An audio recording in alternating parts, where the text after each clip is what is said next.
তার ধর্মটাকে ছোট করা হলো। সেটা যখন না, তাইলে আমরা বিজেপিকে ভোট দেবো কেন? কোনো প্রশ্নই আসে না বিজেপিকে ভোট দেওয়া।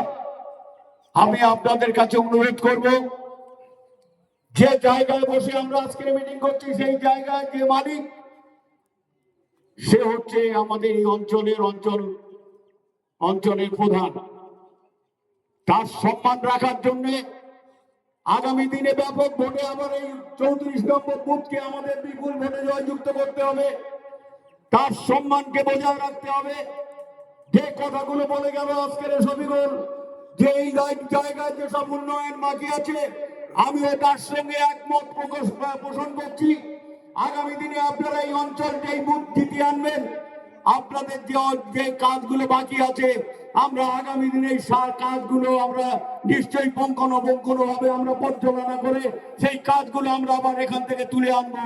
তাই আপনাদেরকে অনুরোধ করব, আপনারা বিভ্রান্ত হবেন না। আপনারা বিভ্রান্ত হয়ে বিজেপি জিতিয়ে টিএমসিকে ছোট করলে আপনাদের ঘরের যে মা বোনেরা যে লক্ষ্মী ভান্ডারটা পাচ্ছে, যে কৃষক বন্ধু পাচ্ছে, বিভিন্ন ধরনের যে 80 থেকে 90টা প্রকল্প পাচ্ছে, যদি কোনো রকম কিছু হয়ে যায় তাহলে আপনারা কিন্তু সুখে শান্তিতে থাকতে পারবেন না। আমরাও সুখে শান্তিতে থাকতে পারবো না। তার কারণ হচ্ছে বিজেপি এমন একটা দল, বিজেপি এমন একটা পরিচয় দেখাচ্ছে, তারা মনে হচ্ছে যেন এখানে পশ্চিমবাংলায় কোনো মুসলমানকে তারা চেনে না।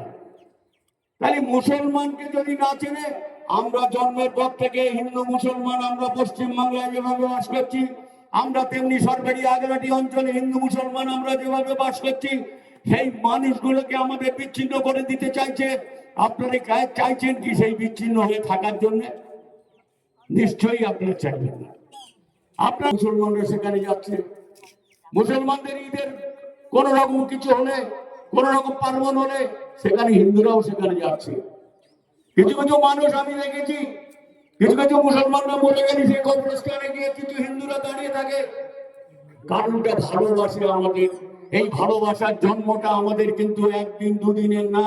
এই ভালোবাসার জন্মটা ভারত যখন স্বাধীন হয়েছিল, সেই ভারতবর্ষ স্বাধীন হওয়ার পর থেকে আমাদের এই সম্পর্কটা জন্ম তৈরি হয়েছে। আর সেই সম্পর্কটা ভাঙার জন্য বিজেপি যদি এসে যদি কুমন্ত্র দেয়, বিজেপি যদি এসে যদি সেইভাবে আপনাদেরকে বিচ্ছিন্ন করতে চায়, আপনারা নিশ্চয়ই মেনে নেবেন না। মেনে নেবেন কি আপনারা বলতে চাইছেন? নিশ্চয়ই না। আমরা সেই কথাই বলতে চাই, আগামী দিনে আমরা একত্রভাবে থাকবো। আমরা এলাকার উন্নয়নের জন্য আমরা এখানে কাজ করব। এখানকার মানুষ যাতে আমাদের উন্নয়নের